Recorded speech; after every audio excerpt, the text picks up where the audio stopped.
Good afternoon, everybody. I want to thank y'all for coming off the rails with me today. I am James, and unfortunately, our friend Jess is not going to be here today. She is unfortunately sick, but that's okay because I've got a legend on my left hand side. Is that left hand side or right hand Either way, side? we got it. No, I vote left. It's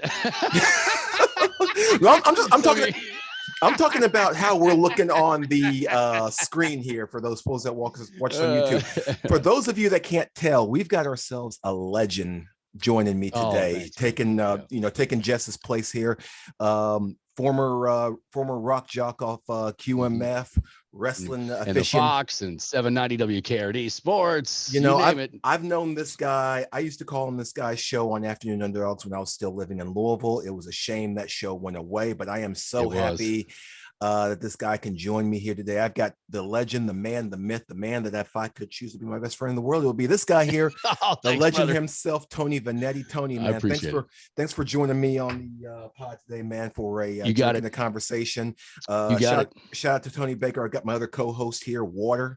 Oh, I like You, it. you know, I like it. like Tony Baker says, man, make sure y'all drink your water there. Tony, Yeah. How much water you get in today, man? Oh, you know what? Every single day you got to flush it out. So I drink plenty of water all day long. I'll drink 2 full bottles before I leave the house in the morning. Plus, when you get to be 52 years old and there's a certain, I don't have meds. What I have is supplements and stuff like that. You got to take those before I leave the house. Mm-hmm. You got to wash them down with something. So plenty of water all day long. Plus, it flushes your system out. Oh, Stay healthy, America. oh God, yeah. I'm usually, when it was funny when I was in the Air Force, Tony. They make us drink like, and your son is actually in Navy ROTC at Purdue, is Yeah. he not? So he's Yes, in. that's true. I'm repping out Purdue You know what? today. I was going to rep the Louisville gear, but I figured I got enough about that No, in the you got back. enough back there. No, you got enough back there. No, they did the Army did a study a couple of years ago about coffee intake. You've got to Yeah. read this. Look it up about. They did a study of when to drink coffee, how much caffeine to consume, and in what part of the day to maximize their abilities. Right, the Army Right. guys. Right, Yeah. and they came out with a study, and it was very surprising that the productivity went up like 60 something percent. It was 60 like some if percent. Yeah. I you have remember. to drink this stuff at certain times during the day and how much to drink during the day. If you drink it Right. wrong, then you go down. But it's interesting stuff. Look up the study. You know what? Then you know what? They never really brought that up to me when I was in the Air Force. No, no, there. no. Well, I mean, we drink our fair share of Yeah, coffee, and of course, vitamin yeah. M, which John's going to learn about in that case there too. They will give you vitamin M for you Okay. non-military folks. That's Motrin. Okay, Okay. Yeah, They give right. you Motrin for everything, man. So And walk it off. Take pretty vitamin N and walk it off. pretty much, man. So let's just jump into this here. So Tony, you've Yeah. been in this, like I said, you and I, we've talked on. I've called in your show and we talked a whole lot at your live showings there. Of course, I'd run into you, we dap it up and whatnot. But I want to kind of, because like I said, this is a conversation, not Mhm. less of an interview, more of a conversation there. So I kind of want to just jump into,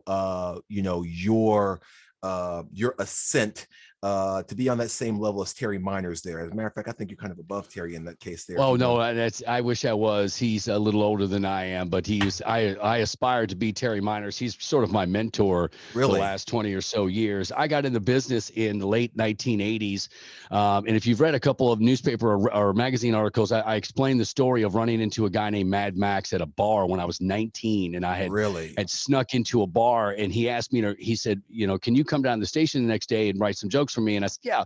So I went into the station WQMF, and I Mm-hmm. looked around after writing some jokes, and I was like, "You get paid for this?" And he was like, "Yeah." And I was like, "You mind if I hang around?" And he said, "No." So the next 2 weeks, I snuck into the station. I lied to the receptionist for 2 straight weeks that I was supposed to see Max, even when Max wasn't even there. And she was like, "Oh, go on back." And I sat in the jock lounge for 2 straight weeks and didn't say anything. And I Mm. just sat there, knowing that they would need someone to, drive the van or do whatever. And the next thing you know, somebody ran in and said, "Hey, can someone drive the van? We got this thing on Dixie Highway." I said, "I could Right. drive the van." I drove the van, got back, and they're like, "Hey, man, you don't even work here." And I was like, "Yeah, I know." So they hired me on the spot, and the rest is history. So I did rock radio for 12, 13 years, and it was great. It was during the highlight of sex, drugs, and rock and roll of rock radio and grunge and all that. It was just so awesome. But I knew that I had outgrown that. My listeners had outgrown that. They were following me along. So I went to my boss and said, I can't be in a bar at 2:00 in the morning. I got 2 small kids. I just can't do this anymore. And they were like, "What about sports?" And I was like, I had done some sports on some morning shows, and they were like, "What about doing a full show?" And that was how the Underdogs were born. Really? And at the time, there were 3. I'm about to blow your mind right now. So at the time, there were 3 sports shows. Right. I think on the air. Yeah, I remember that from when I lived in Louisville there, right? Diener had the show in the mornings. Yeah, I remember had Diener. the show in the afternoon, and he was with John L. Smith. And then Lachlan had 7 to 9 on HAS. There were 3 sports shows. Really? So do you want to take a guess at how many sports shows there are now? Let's see here. I know my good friend Steve Rummage has got one with Marcus Maven. Yes, does a great show with Maven. And he's actually going to be he's actually a really good friend of Jess. I'll save you here. 15 sports shows. Just in the Louisville area. So we're oversaturated by a wide margin. But at the beginning, you remember you called in my Underdog show. It was unique because back then it was just punch UK fan in the face. They punched us in the face, and that was basically it. It was 3 hours. Neff and I would go. Seriously, there was a Gaddy's buffet on Bardstown Road, and we used to go. Let's go to Gaddy's buffet, and it was like $5 to eat all you can eat and the $1 for drinks. And we sit there for 3 hours, and then at the end go, "What do you want to do today?" And we go, "Oh, let's punch SEC basketball in the face." That would be the topic. That's how hard we were working. We weren't working hard at all. So we'd get on the air and start making fun of SEC basketball, and the lights on the board, calls would start coming in. Right? And we go, "Oh my God, here it is." For the next 3 hours, we'd argue with SEC basketball guy. And that was my job for a long time. Right. And we had 8 shares, 9 shares. And now shows are averaging about 1 share, 2 shares. I mean, that's how we split everything up. Right. But so you had Diener and John L in the mornings, and then the coaches came in. You had Joe B. Hall and Denny Crum do that midday show. Yes. And then obviously the other guys kind of spawned out, and now you've got 35 hours of sports shows between 6 a.m. and 6 p.m. every single day in the Louisville market. So it's kill or be killed now. See, and that's the thing there in that case there is like as the tech grows and everything, and as these access to these teams, they grow here and everything, that oversaturation, I think you could say, is what we're starting to experience now on a daily basis, right? Oh, yeah. And the part of the issue is that the reason I left the Underdogs and went to HAS was because a part of that was that what I got into it for was not, U of L was taking a step down. We all know the issues with their brand for the last 15 years. We don't have to rehab it. We can if you want to, but everybody knows that issue. Yeah, people know. So it started to go down, and there was 14 shows in afternoons. And I was like, look, man, this isn't, people weren't calling the show anymore. They were texting, and the text lines are big now, and now those are falling off. The message boards are kind of empty. And what happened was the UK U of L rivalry became not a rivalry. Right. They were whooping our ass in basketball every year. You got to admit it. I mean, it was 9-1. Pretty much. It was 9-1. We won one in 2013. That was our national championship year. We won one. It was ridiculous. Right. Exactly. So at that point, as a Louisville fan, you had no arguments. You were just like, "Oh, okay." And then we had Strippergate and the rest of that stuff. So it was just, it changed, James. It changed to where it was like, I'm not feeling the same rivalry and fun that I used to have. Now it's coming back a little bit, but it wasn't what it was for sure. Now, it's funny that you speak of rivalries here, because I kind of want to go away from the we'll come back to that in a second here, but I want to kind of go back a little bit here. You are a Trinity guy. And I think that is no secret to that. It's in my DNA. I love Trinity High School. Absolutely. And as you can tell there, whatnot, I was actually just in Louisville this past, when was I in Louisville? A couple weeks ago for I'll show you my age there. 20-year reunion for me graduating male. As a matter of fact, Oh, great. that is actually the shirt that I am wearing right I now. married a male girl. I married her. So I married, yeah. and it's actually funny about that there. And I want to talk about our two schools there here in a bit there, because, and there's one reason for that there, because big game on Friday. Absolutely there. Now, last episode, I was talking with Jess about that, and I got some other guests, and Steve Rummage, he played in the game as well there too. Yeah. So it's you know, with me being a male guy, you can't really say male without putting manual there. You can't really say Trinity without, you know, Saint Xavier in there. Sure. Now, I was trying to explain to Jess what what makes that traditional, that unique there. You as a Trinity guy there, you know, male manual, that's been around since, you know, the 1800s. I think Trinity and St. X have been going at their throats since Flagey went down. Flagey went out in the late 60s or early 70s, and the Flagey guys all went to Trinity. Right. And when we sort of took over that rivalry between Flagey and St. X. So that's how that happened. So with that, in that case there, as a Trinity guy there, for those that are not from the city there, what is it that makes, you know, Trinity St. X so unique? I can tell you as a male guy, you know, we have the Spirit Week. There's posters in the wall there. Give me some stories about, you know, what you've seen as a Trinity guy, what you've seen with your son being there, some of the traditions, the history, and things of that nature. What makes that game, you know, so it's the value. Yes, the value of Trinities and the St. X's and the males. And here's the situation. You turn your son or your daughter, well, if you go to male, your daughter also, but at Trinity and St. X, let's focus on that for a second. When you turn your 14-year-old over to Trinity and St. X, it is no longer the grade school experience of we're going to hold your hand and we're going to make sure you got your homework done and we're going to make sure you know, everything's fine. The Trinity and St. X look at you and they go, look, we don't care. You're going to get it done. It's mostly male teachers. There are some great female teachers there, but it's mostly men and teaching men, right? And then by the time you get out as a senior, you are a man. That's for sure. You take away the dual sex thing, so you don't have to worry about girls in your classroom. This is just all dudes. The testosterone level in all these damn classrooms are through the roof. For example, when I went to Trinity High School, there was a boxing ring in the gym, in Steinhauser gym. And if you got into a fight or a scuffle in the hallway or in the classroom, they would just stop class and go, okay. And then you would go, if you saw a class walking through the parking lot going towards the gym, you knew that there was going to be a boxing match. So so the class would go over to the gym and then they would get it.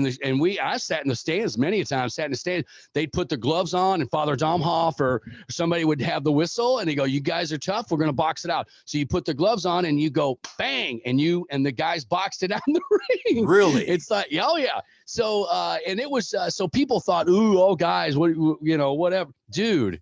When it was all guys in the 80s, I ran into a teacher of mine that taught at Trinity for 4 years, and then he taught in public school for 26 years. Right. He said, Tony, I broke up more fights at Trinity in 4 years than I did 26 combined in the public schools I worked with. Because it was guys. Now, you got to understand, in the 80s, Trinity was the 70s and 80s. You remember what Louisville was? GE. GE was people don't realize GE was Google. GE was Tesla. GE was the biggest company in the world. Oh, yeah. My dad worked there. Oh, my. Yes, they were the biggest company in the world. And so we were the sons of the Ford GE guys, the Fort Knox guys. These were manufacturing kind of roughneck parents, and Trinity that's where we went to school. Now St. X is much older. St. X is much older than Trinity, and they were more established. They had more money, right? So and they were more not the we were kind of the redneck of the St. X Trinity side of things. Oh, yeah, absolutely. Absolutely. Now, St. X guys will argue with that. I've told this story in front of St. X Trinity guys at alumni stuff before, and the St. X guys start to grumble, going, it's not true. My dad worked at G, and I'm like, okay, I got it. Okay. But yeah, but the value of Trinity and St. X is that all male environment to where you can concentrate on trying to understand what it means to be a man in this day and age. Okay. And it's more confusing than ever. And I know this because I went there in the 80s and my son just graduated last year. Top of his class at Trinity, had a great time. Varsity wrestler for freshman, sophomore year. He was great. He had a great experience, but guess what? It wasn't a walk in the park. It wasn't fun time the whole 4 years. It's a struggle. If you're going to, and you know that as a man, there's no more difficult time between 14 and 18 and you're in school. To me, Trinity's in my DNA because there were teachers that looked at me and said, hey, we're not going to allow you to be the jerk you think you are. Because I was kind of the cut up. I was the guy who was always in trouble. Oh, absolutely. And there was a lot of teachers that said, there's value in Tony. We got to figure out, how to get him across the finish line. Matter of fact, I didn't find this out until after I graduated. But some of the teachers had gotten together in the summer and said, hey, how do we get Vanetti across the finish line next year? Because they knew I was going to struggle because I was right on that edge. Right. I love school. I love being at school. I love the social aspect. I just didn't study a lot. I just kind of winged it when test day came around. Oh, yeah. And that was me. I kind of knew that I didn't know if I was going to do this, but I knew that I wasn't going to need algebra. Really? I didn't. I knew I wasn't going to need algebra, dude. So Trinity St. X. So along the way, it became the football. That's all about the football game, right? Well, remember Louisville, there was nothing to do in Louisville for the 70s and 80s. There was nothing to do. So Trinity and St. X would play and 35,000 people would show up at Cardinal Stadium and watch them play on a Friday night in the fourth game of the season every year. And it was amazing. I mean, it was just one of those things to where you grew up thinking, as you played football your entire life, you're going, I get to play in that game someday. Really? On the turf at Cardinal Stadium. That was a big deal, man. Big deal. Yeah. And what's funny about that is that, and I try to tell, my wife, I've been living in the Cincinnati area for about 3 years now. My wife actually came with me to Louisville. We toured the campus at Male. Again, I got to give a shout out to my classmate and assistant principal over at Male who took us on a tour of that. And, and it's really kind of funny. You're trying to explain, why Trinity St. X is big, why Male Manual is so big and so historic. She's looking around at this and, not being from the city or from the state, she's like, this is like really cultish behavior almost, so and it's really kind of funny there. And how about this, Tony? You've been a part of that game. You've seen many Trinity St. X games there. Can you give me a moment in Trinity St. X lore that kind of sticks in your head and you're just like, man, that. Well, there was one when I think it was 80 or 81, where the St. X kicker had not missed an either field goal or an extra point the entire season. And it is 21-14 Trinity. And St. X drives down to end the game and scores. Right. There's no time on the clock, and the kid is going to kick the extra point. Again, St. X's kicker had not missed a field goal or an extra point the entire season. He kicked it and missed the extra point. Final score 21-20. And Trinity moves on. Okay. Really? That's a memory that I will never forget. Really? In that game. Some of the Trinity games, you know what, lately, and I got to admit, Chris Wolf to me at Male is, now that Bob Beatty has retired, is the best high school football coach in the state right now. Yeah. And I don't think people can argue with me on that too much. And it's kind of funny that you mentioned just that thing right there, because I wanted to show you, and I actually took a screenshot of this particular tweet that you put out here. And I want to share this with you here. It's funny that you say that there. I'm sure you can see that this tweet that you put out there, without a shadow of a doubt, where you said, and I quote, that Male is the team to beat this year. That, I mean, now, and despite all of that there, and, despite the rough season that Trinity had this year, Trinity is still in the hunt. Those two guys are going at it. It almost feels like, now I know, as a Male guy, Male Manual, that's the game there with you. Trinity St. X is going to be the game for you. But it seems like recently it's been Male Trinity. When those two teams meet, that is, oh my God, I'm getting chills right now. Because let's go back to 2015 when Male ran the table. Right. Trinity goes into Male. It's pouring down rain. I'm there. They are undefeated. Trinity had lost a couple of games. They were still Trinity. The previous game in the regular season was at Male. They almost stopped the game because there were too many fights. Like every other play, there were punches being thrown, and they almost threw everybody off the field and said, we can't play this game. That's what happened in the regular season. So when we walked out to play, and we saw, and it was pouring rain. It was like a damn movie. And these two juggernauts get on the field. And Chris Wolf and I have talked about this game before. Really? And he was like, and he's with me on this. This is the most physical game I've ever seen in high school.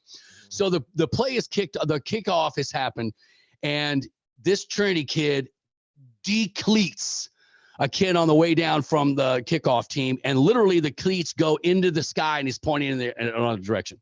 Right. Mail gets the ball. The very next play, here comes a tight end across, crack back, and nails a Trinity kid, and his cleats are pointing to the sky. That set the standard for the rest of the game. Like that was the way they were going to play the rest of the game. Now it went down to the last second, because who's the kid that went to U of L? Went to Ohio State and then was transferred to U of L for 4 years. That played at Trinity. Burns. Yes. Rajay Burns. Rajay Burns. No. Yes. Okay.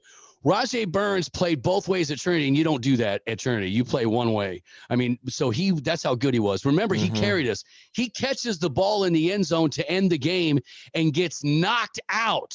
Really? Yeah. He's laying on the field. He's laying on the field. And the running back for Mail has committed to U of L. Oh, what's his name? I forgot his name. He puts his helmet off, takes his helmet off, because the whole game, the whole stadium is now quiet. It's raining.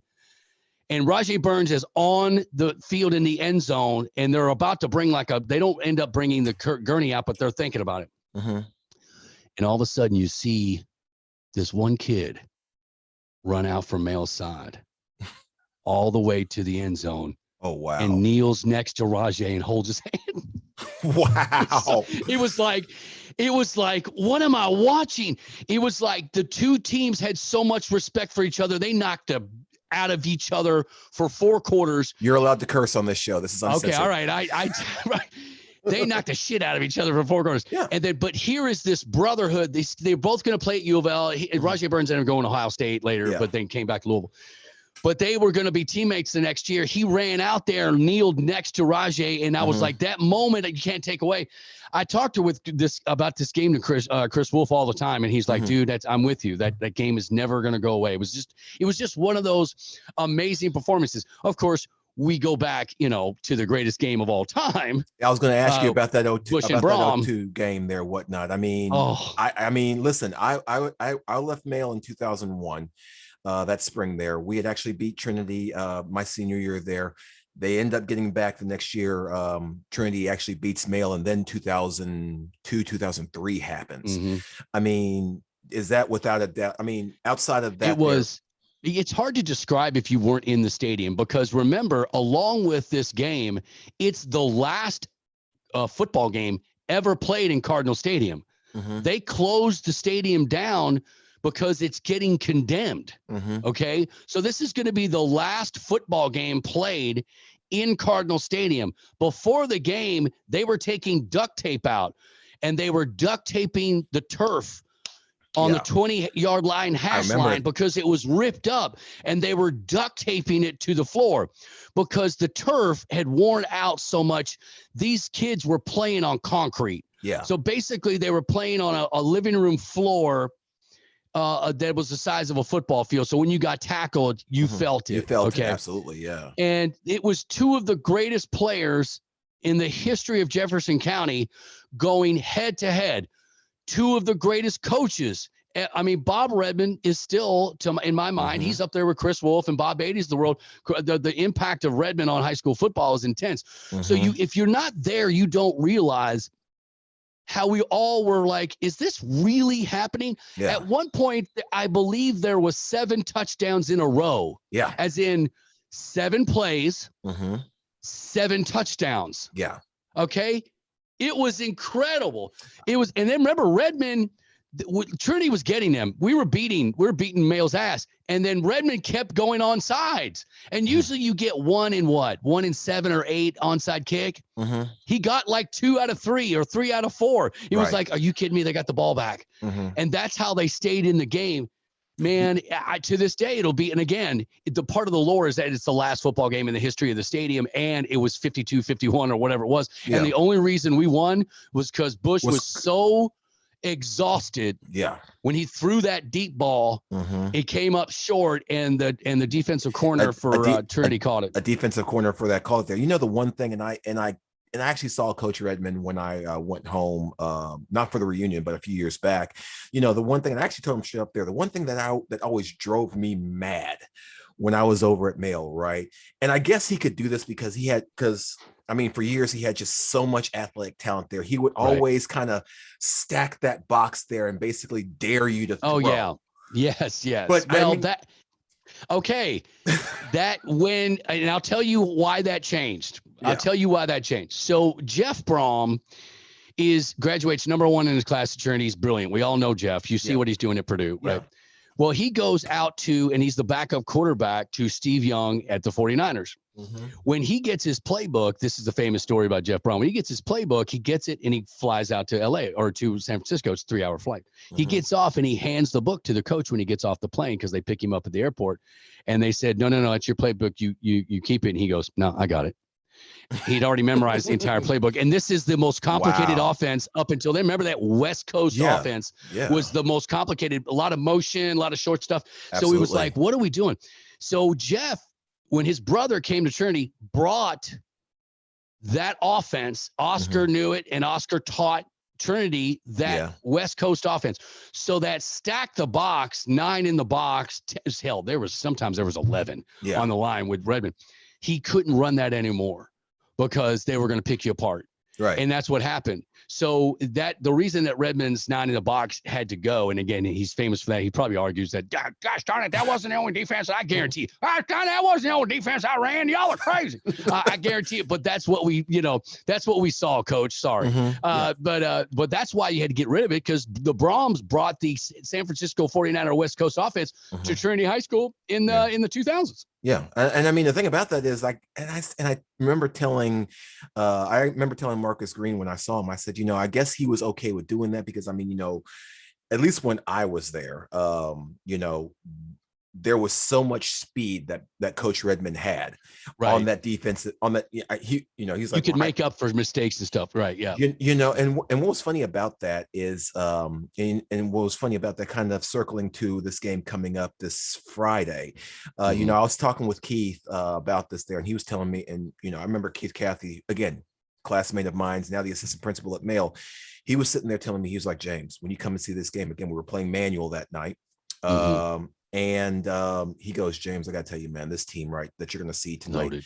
They are special, James. They are special. They are. I knew it. I called it. You saw the tweet last summer. Yeah. I said, these kids, well, I saw them last year. They played. They are the Trinity of this year. I'm not sure if they're that good, because Trinity's team last year is just a once in a generation. Yeah.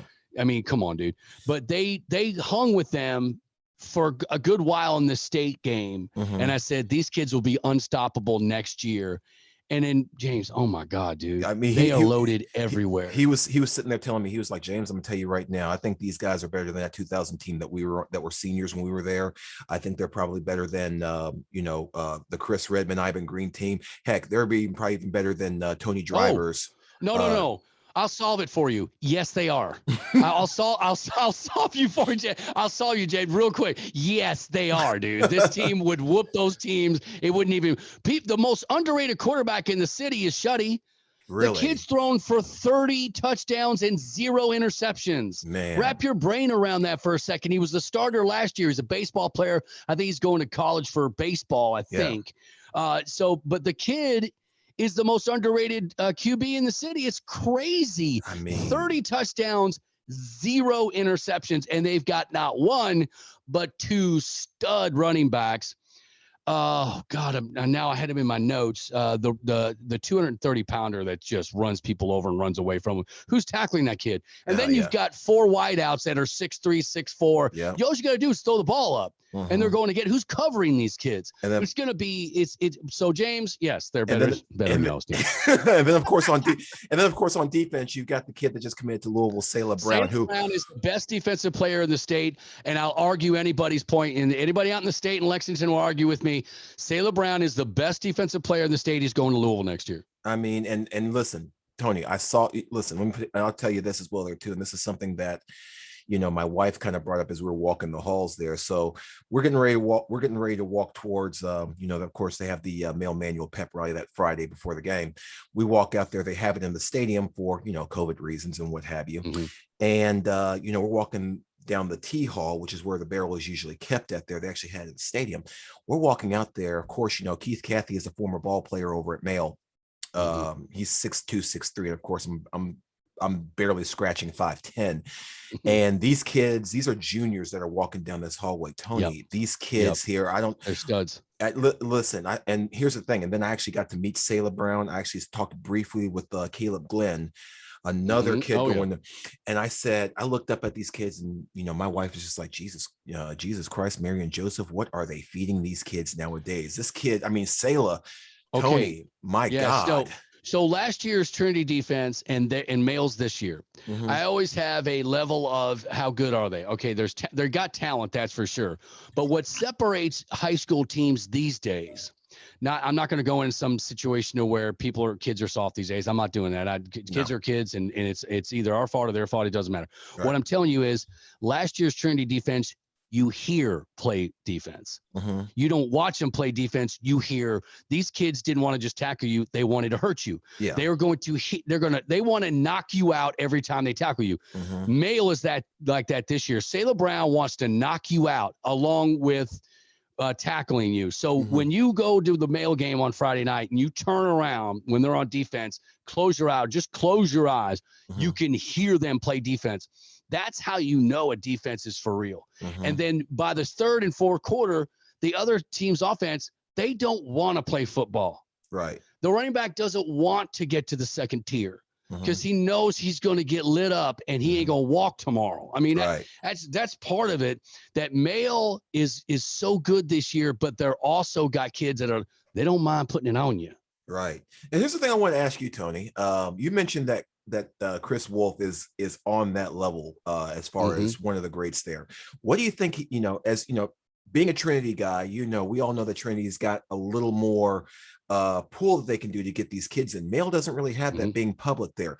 What do you think it is that Chris Wolf has done over at Male to not only compete with I wouldn't say that they've gone ahead of Trinity just yet, but they're on that same level with them, and that's kind of hard to do.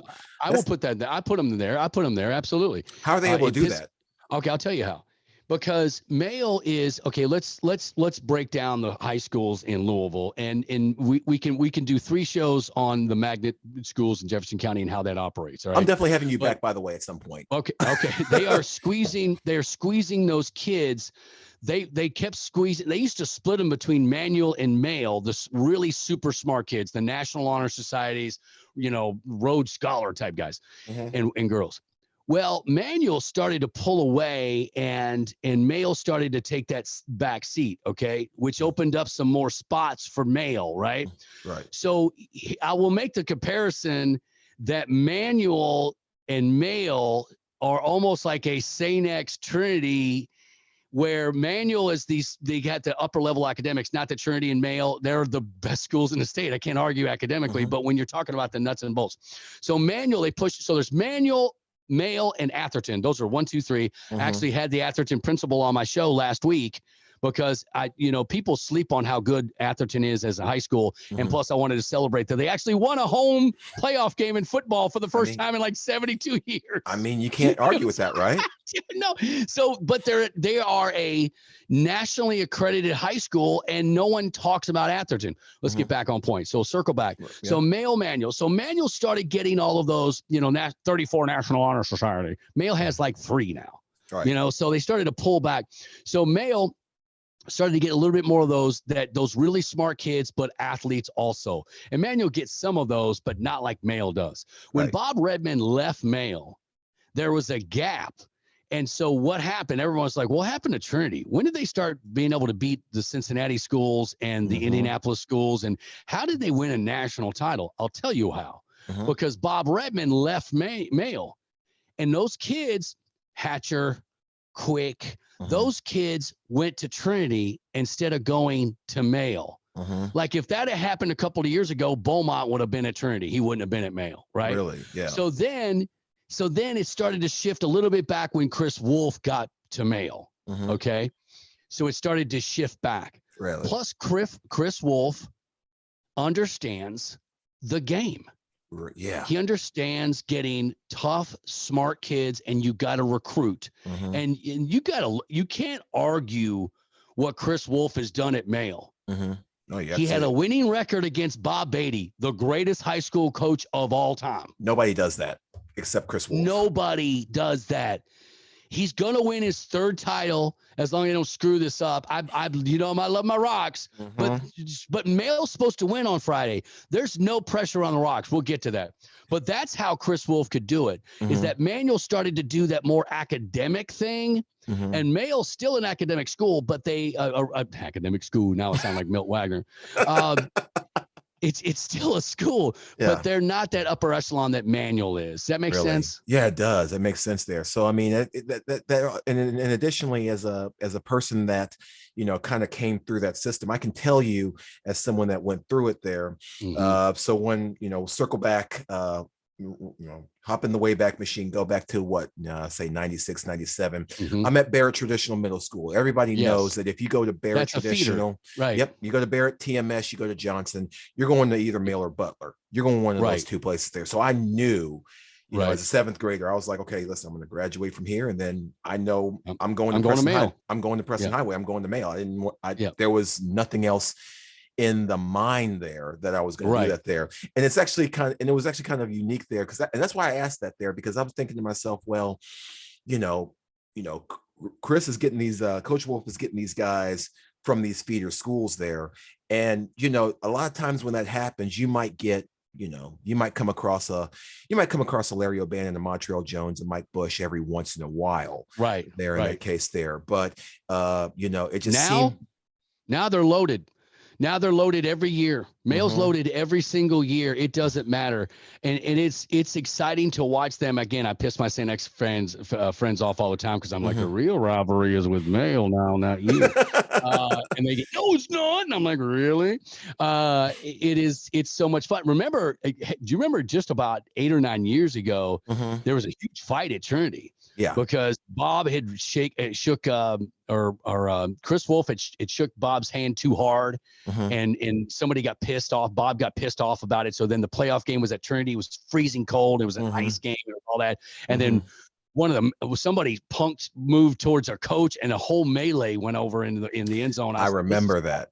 I remember that there. Yeah, so they chilled out after a while, and Wolf and Beatty respected each other immensely. Yeah. And I think they're probably friends. I don't know if they're friends today, but they definitely, that went from very adversarial to they respect the hell out of each other for sure. One of the things I also wanted to ask you about was this, and I was talking with again, me and Keith, we talked a lot there, but that the rivalry between Male and Trinity doesn't just extend to football. It's kind of transitioned over to the basketball side as well. Oh, too. Yes. Before I get into that, I want to ask you this. There was somebody that went on Jason Frank's Twitter that said that the way that the state is doing their basketball championships is wrong because, check this, because they said, we need to have an opportunity for Ballard to play for a state championship, and North Oldham and Collins and those guys, when they get eliminated in those regional tournaments, they don't get a chance to go to Rupp. I got to ask you this there. There's only, besides Kentucky, here's a little nugget for you, see if you can guess. There's only one other state besides Kentucky that crowns one single state champion in their high school basketball. You have any idea who that is? It used to be Indiana in that group, but then they got rid of it. There's only one right now that still does it. I don't know who is it. That would be Delaware. Delaware. Yeah, Delaware would have gotten that, by the way. But Indiana, as crazy as they were, I mean, hell, that's why they made that damn movie Hoosiers, because everyone played for one title. So the criticism is they got to break it up like football. So let me ask you this: is Kentucky doing it right? I love the idea, because here's the thing.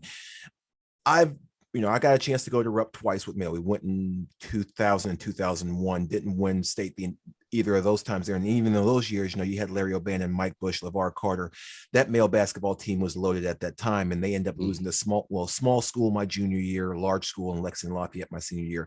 I like the way that is set up there because, it's not like with football. Football, you kind of have to go to a class system. Basketball, you can't, because it's really kind of, what other event do you have where you have a Ballard that can be beat by a small school out in the state that we've never even heard of. All you need is 5 when with one sub. Let's go. Do you think it's not that long of a game? Is Kentucky doing it right? I'm with you. Here's you're going to get me pissed off because here's the deal. I hate AAU basketball. I think AAU basketball is a cesspool of hell. And you've listened to my show and the other dogs. I used to say this 15 years ago. I said AAU basketball is going to ruin all of high school basketball and it'll end up ruining college basketball. I'm sorry, what's happened? They've ruined college basketball, and first they ruined high school basketball. Absolutely. Let's go back to when I was a kid and high school basketball in Jefferson County, okay? You couldn't get a ticket to Seneca versus Iroquois. If Seneca played Iroquois on a Tuesday night, it was sold out. You couldn't get a ticket. Okay. If Ballard was playing Eastern, you couldn't get a ticket. It was, people didn't play for basketball academies. You know, it all started with damn Rondo taking his ass from Eastern to Oak Hill. And then Oak Hill was the experiment. And then we were all like, what is this Oak Hill? And somebody was like, it's like a basketball school. And we were all like, what the hell is that? Well, now you've got 100,000 of those damn Oak Hills all over the country. And so if you're any good, you leave after sophomore year or freshman year and you leave. So when I was growing up in Jefferson County, and you're going to be like, how did I not grow up in this era? So I became a U of L fan because of Denny Crum. I'm going to ask you about that later on. Okay. Well, there were 2 courts in Seneca Park that one of them's gone. They used to have one at the front of Seneca Park, and then the 2 courts in the back where they are now. Well, there was another court out front. Sports Illustrated had those 2 courts ranked in the top 10 in outdoor basketball court for pickup games in the country. And I'll tell you why.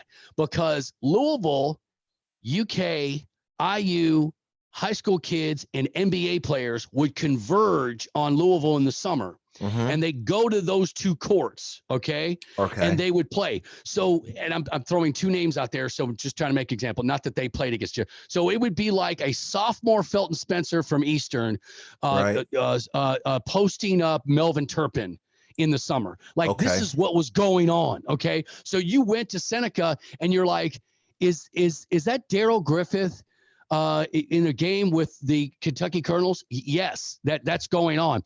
So they were pickup games and everyone converged. So UK players, IU players, Louisville players, NBA. So these kids, so the high school kids in Jefferson County were playing against pro basketball players and U of L and IU players and UK players all summer long. And then they went to their schools, and the only teams and games they played, they didn't play no damn AAU. They played their 25 games in high school. Outside of that, they play pickup with pros, right? Anybody that wants to argue that players are better today, I'll take a kid off 1983's Seneca team against your kid any day. He knows more about basketball. He's tougher and he's strong. He's got a nose for the ball, and he doesn't have to be instructed to do everything. Okay. When the value, Scotty Davenport asked this the other day or a couple of years ago to his team. He goes, "When's the last time you all played basketball outdoors?" To his team. Not one player raised his hand, and then one raised his hand and said, 3 years ago? The value of playing outdoor basketball is you got to call your own fouls. You got to be a man or a woman. I'm not, whatever. You're playing outdoors as a woman, you got to be tough. You got to go against the bad rim. You got to go against the wind. You got to go against not usually playing with your normal team. It makes you a better There's a rock on the blacktop. You become a better basketball player. The problem with these kids today is that they roll through. They never play a game without refs. They never play a game outside. It's like, really? So you don't learn the game. Watch old U of L UK games from the late 70s and early 80s and 90s. You'll see players talking to each other on standing for a rebound. So they're waiting for a free throw to be shot, and they're talking to each other. And they know, where are you going to be? I got it. We'll set this up. And they're winking and they're talking to each other because they know basketball. Nowadays, you almost have to instruct these kids on everything. You got to Right. call a timeout every 3 minutes. It's the most boring thing I've ever seen in my life is you got to call a timeout every 3 minutes to instruct them. Are you kidding me? Yeah, you can't. I mean, it seems like, and it seems like in that case there, the game's kind of has gone longer than what it is there. And that's why, the way the KHSAA sets up their high school tournament, I love that there for the simple fact you see a big team taking down a small team, taking down a big team and playing one-on-one. It makes it special when you make it. It makes it special when you make it. When you make the Sweet 16 and look, Trinity High School is one of those schools that lets students out on that Friday. We don't have school on that Friday. If you play on that Friday of the Sweet 16, there's no school. Oh yeah, that's how big of a deal there is. Yep. Okay. We did the same thing at Male there. So we're just like, okay, we're playing on, our guys are playing on Thursday at this time here. No school. Everybody get to up. Now we didn't do something along those lines. We had to actually show up at school for attendance purposes to make sure, for safety reasons and whatnot. But once you were accounted for and whatnot, all right, who's going to Rupp there? If you're going to Rupp there and whatnot, no class there. But if you're not going to go, it's actually kind of funny. What they said was, okay, listen, if you're not going to go on the bus or you're not going to drive yourself on up there, then you guys stay here and go to class there. And I think there was like maybe, I think like 5 or 6 folks that stayed behind there, and I feel sorry for those kids. But no, I mean that's what I did there, and that's what it's a big deal. And that's why I agree with you. Keep it the way it is, and it at some point. Maybe the AAUs will go away at some point. And part of the problem with that also is that AAUs don't have to follow Kentucky High School Athletic Association rules. Yes. With practice time. And these kids are graduating with 80-year-old knees. Son, how many games you play this summer? I don't even know. You can't do that. Man, there's no drilling. So there's no drilling. All you're doing is playing basketball. I mean, seriously, if you'd be the worst coach in America if you just you scrimmaged. Like if you ran a practice for high school basketball and you just scrimmaged, you'd be the worst team in Jefferson County.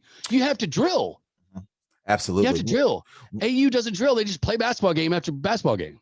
It's embarrassing. One of the games that kind of pops into my mind here, and I'm wondering if you can remember this here, because even though we've been to Rupp twice, with Male there, there's one game in particular that kind of sticks out there, and that's senior year 2001. We're playing Ballard over at the Gardens. Now I haven't been at home. Those games. I haven't been. Yeah. So here's the thing. And Keith was telling me, he's like, James, I know you haven't been home in a few years, but the Gardens is about an inch away from being condemned.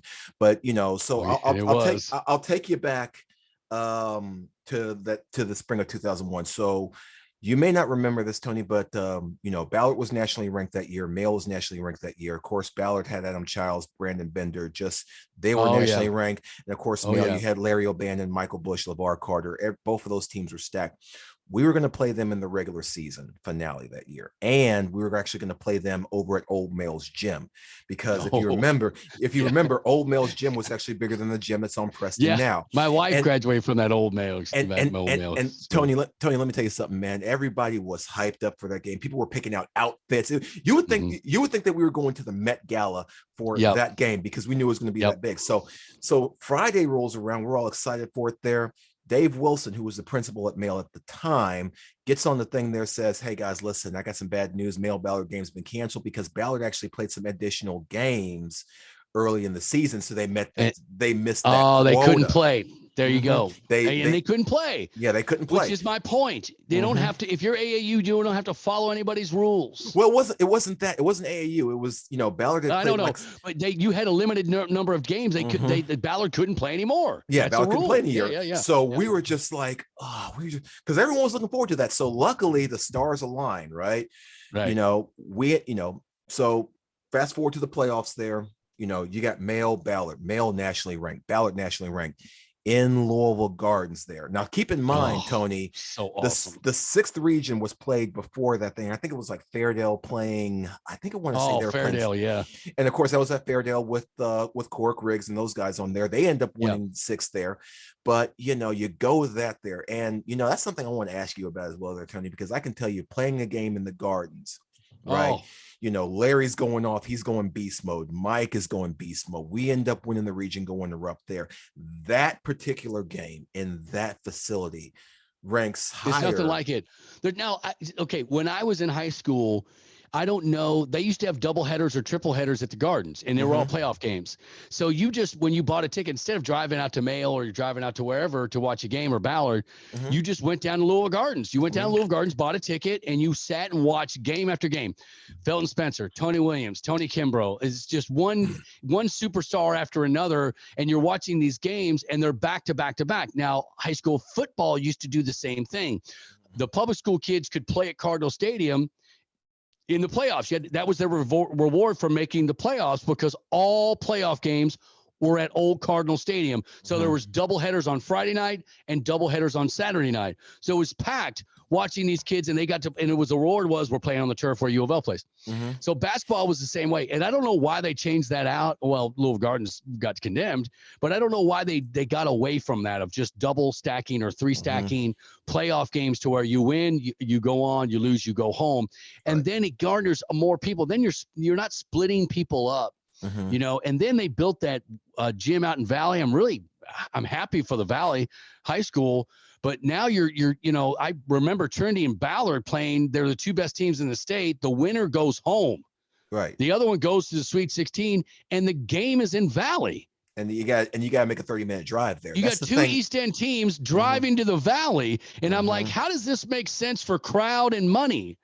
I mean, I don't understand that at all. I believe LIT has played out there too.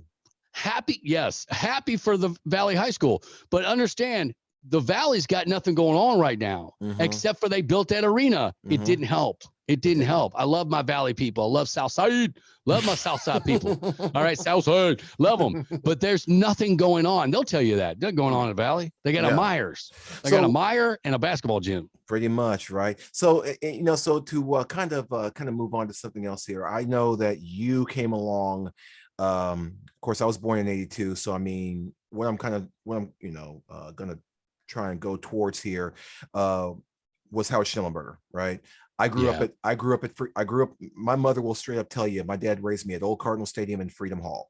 I want to ask you about Freedom Hall here in a second, but I want to ask you about Howard here. I kind of came along, you know. I was, you know, I would tell folks that I was a Louisville football fan before it was cool to be a Louisville football fan. So I know that you have some Schnellenberger stories there. I know. I mean, Schnelly, there was no, people thought Tom Jurich pulled off the greatest hire in the history of the world with Rick Pitino. I don't think so. How did Louisville football hire the hottest name in football, which was Howard Schnellenberger at the time? I don't even know if he coached a year in the USFL or not. He left Miami to go coach in the USFL, and the league folded within a year. And then so he's out of a job, but he's the top name in college football. He's the top name in the NFL. I mean, he was Howard Schnellenberger. He turned Miami around from nothing to a national power. So he was the hottest name ever. And then his credentials backed it up. I mean, the guy was the offensive coordinator for the perfect season in Dallas. The guy was he was with Shula when they coached the Colts for the NFL championship, when they had a championship in the 50s. And he coached for Bear Bryant. So he coached for Shula and Bear Bryant and then became Howard Schnellenberger. I mean, his line of coaching is unparalleled. So when Louisville hired him, we were all like, how the hell did that happen? Because we were going to get rid of the football program. It was awful. And by the way, poor Bob Weber. Bob Weber was a great coach, and his family still lives here. And I love the Webers, and they're fantastic people. But those years are labeled what? You know this, U of L fan, the Bob Weber years. Because, remember in the Bob Weber years, we used to hand tickets out at Kroger for free. You bag your groceries and give you 4 tickets to the Bob Weber years. And I'm like, Bob Weber was a good coach, damn it. Moving on. Schnellenberger comes in, and boy, I've only met 3 or 4 people that had a persona like him, like you could see his aura. Like when he walked into a room, you could see his aura. Like he was just bigger than the room, and it didn't matter what room he was in. And he had that grumbly voice. And that voice. He was a football coach. And he had no time it's the 80s and 90s. He had no time for sissies, and somebody was going to, water was not, now you give water out because you don't want kids to die, but he didn't allow you to have water. Part of his process was he did the Junction Boys at U of L. People don't realize it. And people that played for him will tell you, watch that show on ESPN called The Junction Boys, where everybody's like, what a nightmare. I can't believe they did this kid. They did that at Louisville. He wanted to find the toughest 11 starters on each side of the ball. I want to find the toughest kids because they're going to have to play every snap.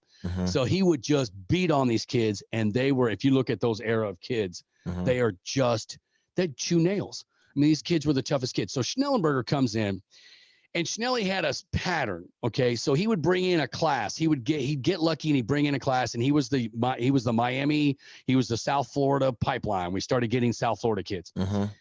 And he was the first to do it, and then Charlie Strong perfected it. Right. But Schnellenberger started bringing these kids in. And but he would bring in, and then he'd start them as freshmen, and we'd go 3-8, 5-8, 7-6, and then we'd have a great year, right? And then everyone would go, Louisville's back, Louisville's done it, and then we go 3-8 the next year because all those guys would graduate. He'd start the freshmen, they'd play for 4 years, and then as seniors they played so much football, they were just so good. And he scheduled, we're independent, for God's sakes. Wrap your brain around that for a second. I mean, we were independent. I mean, the schedule. We were independent because Denny was like, I'm not giving, because U of L or basketball, there was CBS and NBC had Saturday games and Sunday games. There was no ESPN. So if you got on, the only reason you were at national, is that your house or my house? That's what was that? Was that my house or your house that something fell? That was my house that something fell there. I'm thinking the dog's probably. I thought it was my house. No, I heard it in my ear, and I was like, "Oh, what happened?" The dog's in the corner doing something, but that's okay. So Denny wouldn't give up. So a national televised game on Saturday afternoon against Southern Miss was $1 million game for U of L.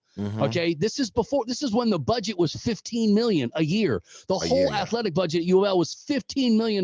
Now it's $115 million.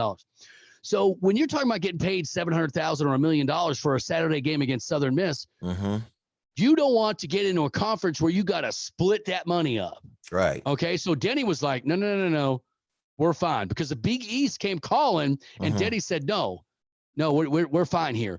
We're not that. So we were independent football. Wrap your brain around that. We could choose our schedule. Yeah.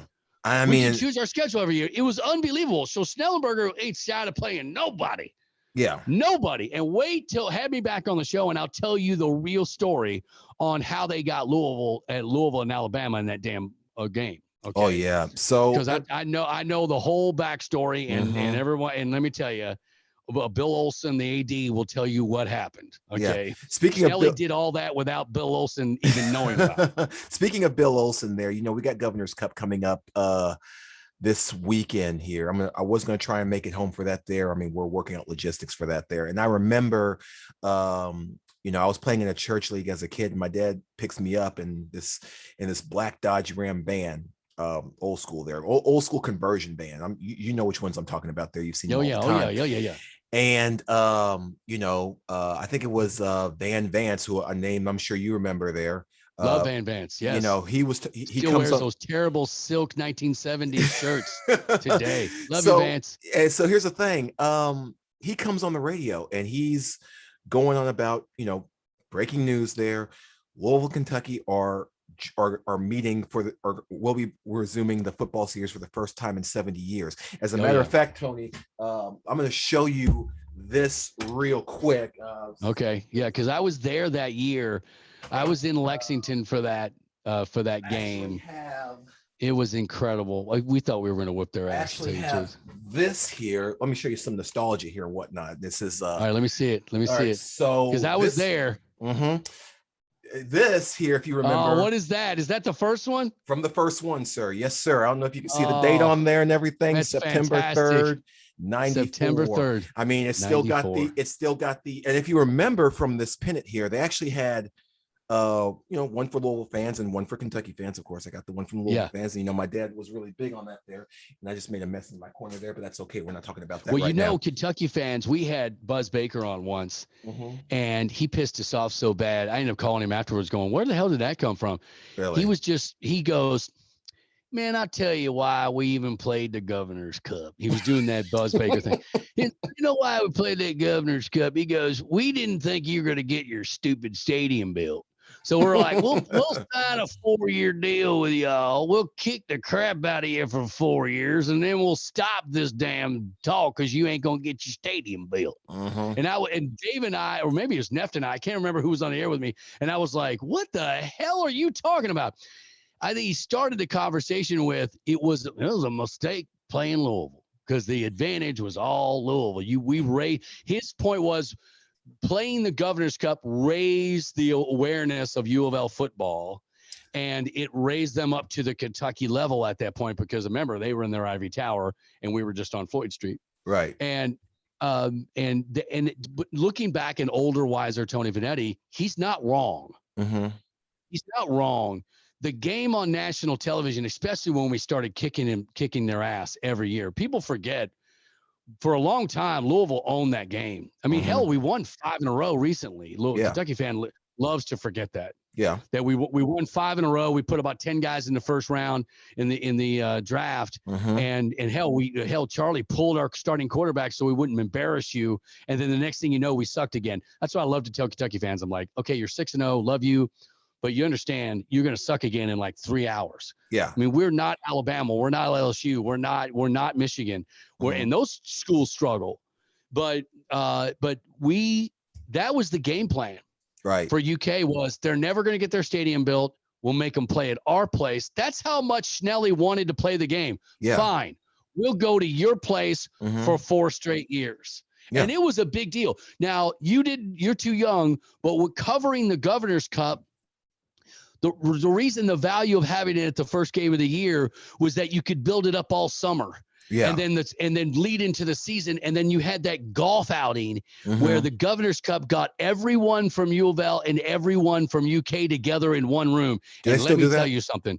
Oh my God. It was, you could feel the tension. Yeah, I remember in that. The air. See, I'm not that young, but I remember that though. I remember when they would do that at the they would do that in Frankfurt somewhere, right? They would split it up. Like they would go to one and then go to the other. I think they did play it in Frankfurt, kind of meet in the middle thing, but they would split it up at different courses. They go to Louisville and they go to Lexington. But you could tell, I mean, they hated each other. Everyone hated each other and no one talked to each other. They didn't even pretend to like each other. That was when the rivalry was really, really great.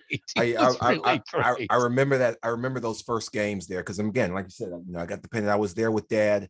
God rest his soul. I was there with him that first game, and you could just literally feel that. I mean, as a what was I? I was in middle school at the time there, but even as a young kid, you could still feel that tension there. And then we go back there the second year.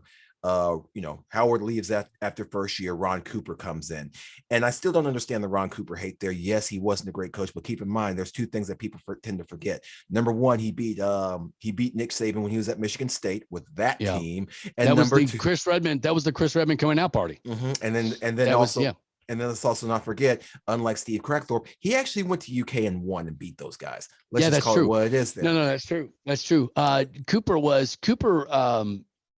never ended up being successful head coach again. He interviewed well. Okay, he knocked the interview out of the park. He was the last interview they did, and they were just so blown away, they just hired him. They just hired him. Ron Cooper, no hard feelings with him. He got paid $1 million cash back then. $1 million was everything. Cash. Right. No taxes. They paid his taxes, and he walked away. Trust me, he walked away happy with that.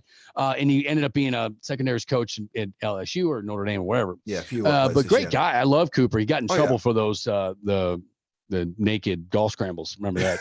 That was fun. Yeah. All right. He got busted by HAS television. That was fantastic. So here's the thing. Now you mentioned that the rivalry itself kind of on the football side has kind of died down a little bit there. But I think with Mark Stoops coming in, listen, I was on the sidelines for Lamar's last game against those guys there, and you could feel that you saw the chippiness mainly from their side. Yeah. The frustration they couldn't tackle Lamar, basically. Well, and it also happened, if I recall, I think it's ever since Stoops came in, you just kind of see that aggressiveness on that side. Like, listen, we're going to rile them up. We're going to be real chippy as hell with those guys there and whatnot. Yeah. And I don't mind that. Is it bad that I'm just like, you know what? I'm okay with them jawing back. I'm okay with that. I'm all right with that. Now, I'm all right with that. It's football. It's football. It's football. That's what I say all the time. It's like, listen, it's a rivalry. We don't like them. They don't like us. Yeah, so, sure. That's what, and that's what makes it great there. Now, here's the thing there with and I wanted to ask you about this as well there too. After the Duke game, Scott Satterfield made a comment that said, and I quote, "I wasn't sure about what this rivalry was about when we played them in 2019, but I get it now." And a lot of folks were just like, geez, you're paid handsomely to know what this rivalry is about, right? Yeah. So, you got that look on your face. You got the look on your face. You want to say something. Look, the L's down thing, I was so pissed off. I was so upset. Let it out, Tony. When he's complaining on the field about the L's down, I literally did this. I was just like, oh no. Oh no, don't do this to us. And it gave them fuel to, I don't care, do L's down all day. You still got to line up next play. I couldn't believe he was complaining about that. I get it, because he came from App State and there was a little old golly gosh kind of stuff going on around there, and coaches don't do that. And I don't understand why. Okay, hey, why them? Hey man, why you doing them, coach? That's Oliver's pointing down, man. That's coach. That's coach, not player, man. Player dude's fine. I don't understand what the coach is doing. Can you explain to me that? I don't understand. And then Stoops mocking it 5 minutes later on the press conference was even worse. Yeah. And I was like, oh, damn it.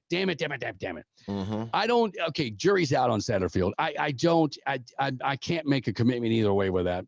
Yeah, neither because he has turned this season around pretty well. And he's got 70 newcomers and freshmen. I'm not calling them freshmen because there are a lot of sophomores in there, red shirts and all that. So there are 70 newcomers, which is a dramatic line. I think the guy is just not savvy. Like, Rick Pitino was a CEO. Right. Howard Snellenberger was a CEO. Yes. They knew what they were doing 90 days ago, 60 days ago, 30 days ago, and today. They know what they're going to do with 30 days from now, 60 days from now, 90 days from now. Yes. They know where everyone's supposed to be, and I'm a CEO of a corporation. Sat's not built like that. Mac's not either. Mac, I'm not. He's closer to that than Sat is, but Sat's not. Right. So when you talk about him going down to Walgreens, why the hell did I say Bowling Green? To why the hell? I'm old. That's why I got to go to Walgreens, get a prescription later. Why? So he went down to Bowling Green to interview. So people asked me what happened. I said he's new. He's not savvy. He was told to go by his agent. He's not savvy. Charlie Strong would have said, no, I handle this a different way.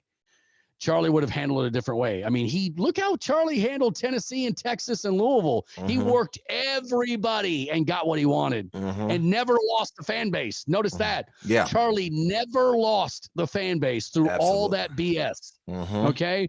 That's just not built like that. It's not a CEO. And we're used to having CEOs at this level at U of L. Yes. He's not a CEO yet, but he could be if he sticks around or if he wants to be here. That's the other question people have is, does his family want to be here? Because their first year they show up, they knock it out of the park. It's go time. And then COVID hits and then they're burning the city down. Well, they're from App State, dude. They're not used to the cities burning and Black Lives Matter and all that kind of stuff was happening. And his family's probably, and I don't know this for sure. I am assuming that I've heard that they were trapped in their house watching this television, and as the city is burning and they're going, where did we get a job? So does he want to stay, James? That's the question. Absolutely. And do we want him? Right. The jury's out. Well, the jury's out. Would it be safe to say that, he could win a whole lot of the fan base back if he beats that other Absolutely. school? You don't even have to finish. You have to finish the question. You don't even have to finish the question. Yes. Yes. If he beats UK, that'll flip it for a lot of people. Guarantee you, because they're fickle anyway. They'll go either way. I mean, that's the thing there. We're not asking you to win a national title right now, but listen, we need you to beat, that Governor's Cup in the trophy case is empty. Listen, when I was there, I didn't know what it was like without that cup there. And actually, speaking of trophies there, as I told you, I live in Cincinnati now. I've been up here for about 3 years. I do crowd management on the side. I was just at the University of Cincinnati watching their game yesterday. I worked their game against SMU. The reason, and let me tell you something, Tony, that team, if you get a chance to come up there and see these guys, that team is fun to watch. I've watched about a half a dozen. I've watched them. They're the second most team I've watched besides Louisville and Kentucky. So Louisville, Kentucky, and Cincinnati are the three teams I've watched more. They got everything. They have secondary that can play with anybody in the college. They'll be able to shut down anybody's passing game. They got a legit running back. And the quarterback that left St. X, that's not the same person that's the quarterback of Cincinnati right now. I want to ask you about him because I know you've seen him when he was at St. X. What happened? People were shocked, James, he got an offer. Really? People were shocked he had a Division I offer. And I believe Cincinnati was the only one that offered him. People were shocked. They were like, what do they see in him? Remember, St. X was not, Trinity took care of them easily that year. They won some games, but they were not that good. They were better the next year after he left. St. X was awesome the next year. When he left, I was like, what? And then 2 years later, I'm hearing his name. I'm like, Ritter, what are you talking about? He's doing what? Well, hell, now he's one of the best quarterbacks in the damn country. Yes, he is. His value in high school was his feet. He would pull it down and he'd take off. He had that long stride and he would take off. And he was more value on the ground than he was throwing the ball. Because St. X had some great wide receivers. He just couldn't get the ball. Plus, he was, I think, hurt a lot. And he got labeled with that, I think, his senior year. I think coaches were upset that he would get a little ding and he's like, I'm out for today. Now, obviously, he's a completely different person. You're a kid in high school. But now he's this tough. He's a dad. Absolutely. He's a dad, and he's tough, and he's the best one of the best quarterbacks in the damn country. Good for you, son. Good for you. Yeah, and that team is fun to watch. But the reason why I bring up Cincinnati is this there. Tony, I don't know if you can see it in that upper corner there, but that right there. You know what? Let me go ahead and just grab it real quick. Go ahead. Go ahead, man. As you can see, during my time working at Louisville, I collected a lot of stuff. Somewhere in that pile there, I've got 86 Sports Illustrated covers there. I've got all kinds of stuff there, patches and all that good stuff. I need to organize that. Please don't judge me.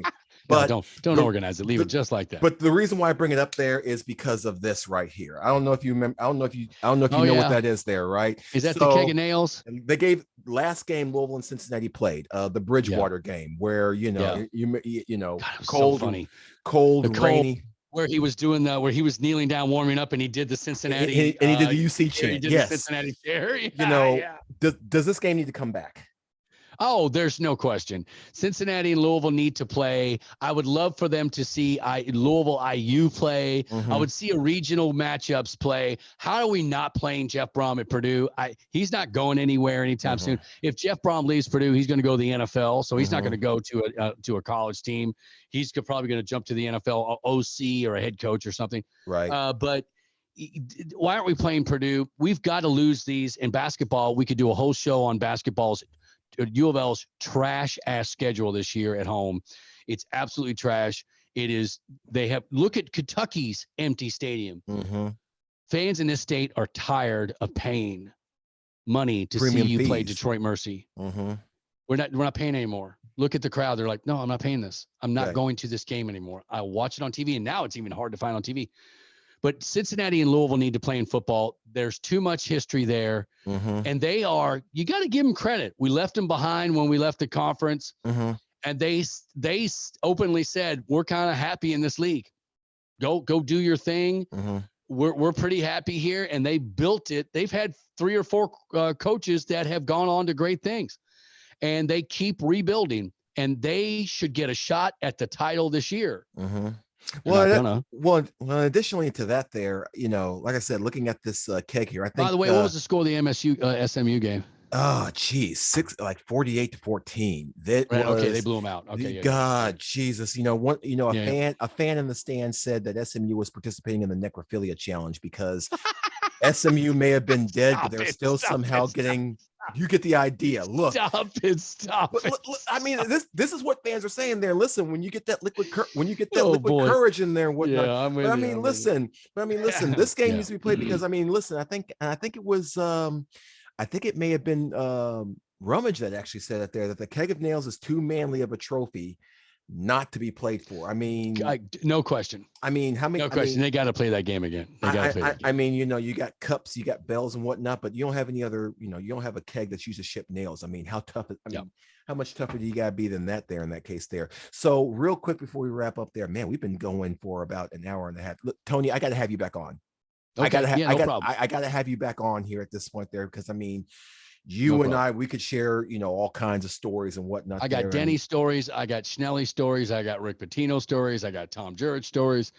I got them all, dude. I was in the mix. I'm not, I needed to move on to HAS. I needed to do that. That was my, I had to go there. That's my lifeboat to kind of send my career down, down the river and go and end up there. And it's doing well. Tony and Dwight show is the highest rated show on HAS right now. Yes. And we're doing great. And I couldn't be happier there. So, but yes, please have me on again. Oh, you're coming back on there. As a matter of fact, I'm going to probably have a chance. I'm going to probably have, you know, because obviously in a situation like this where, you know, we just can't record or just can't record or whatever there, but we want to keep this going. I will literally be like, listen, Tony, I've got the key. Here's the keys of the podcast here.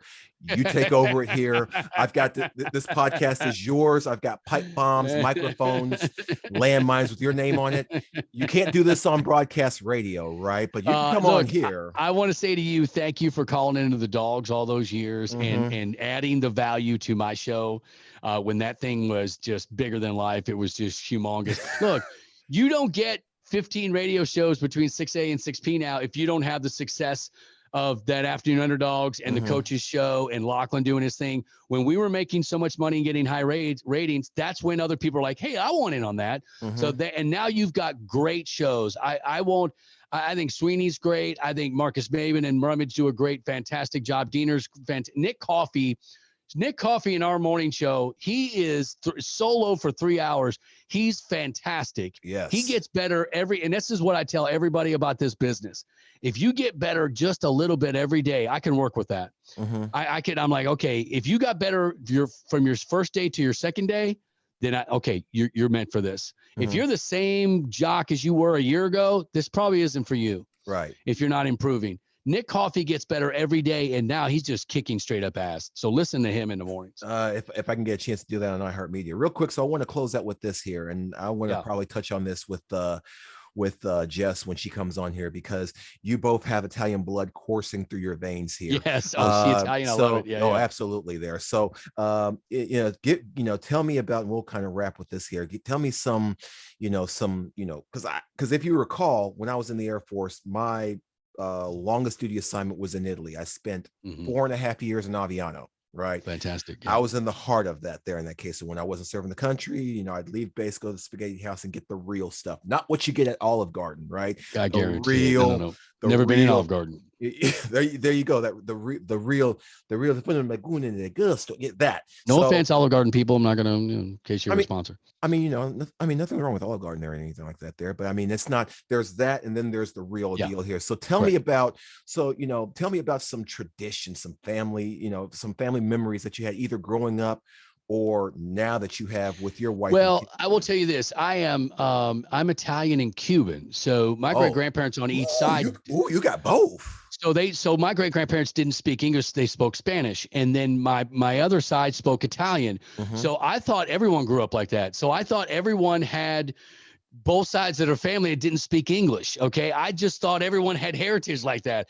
When I finally got to school, and I was just like, "What do you mean your grandparents speak English?" Like I didn't even think about it. My great grandfather came over Ellis Island, lived here for a couple of years, hated the women in America. So he wrote a letter back and said, send me a good woman. And Narzo is where we're from. It's in northern Italy.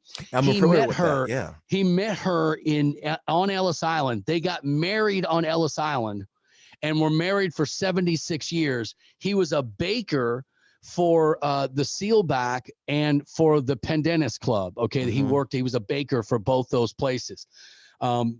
it is that he was the oldest living Italian immigrants in Louisville for about 10 years. Okay. Right. So I could show you newspaper articles of them and their heritage. My Cuban side is Key West, Florida. And that's where, I mean, I've got stories you would not believe. My uncle worked for the CIA during the Cuban Missile Crisis. So he was translating. So they would send their little DC guys down to translate Spanish from the Cuba to what they thought we were saying. Well, my uncle's job, Titi, everyone's got nicknames. Titi, Lali, Chuchi, everyone's got a nickname. So Titi Castillo would listen and go, that's not what he's saying, because there's dialects and there's slang, right? It's Spanish slang. So he would listen. I got a CIA badge, and he would listen to the broadcast from Cuba, and he would tell them, no, that's not what he's saying.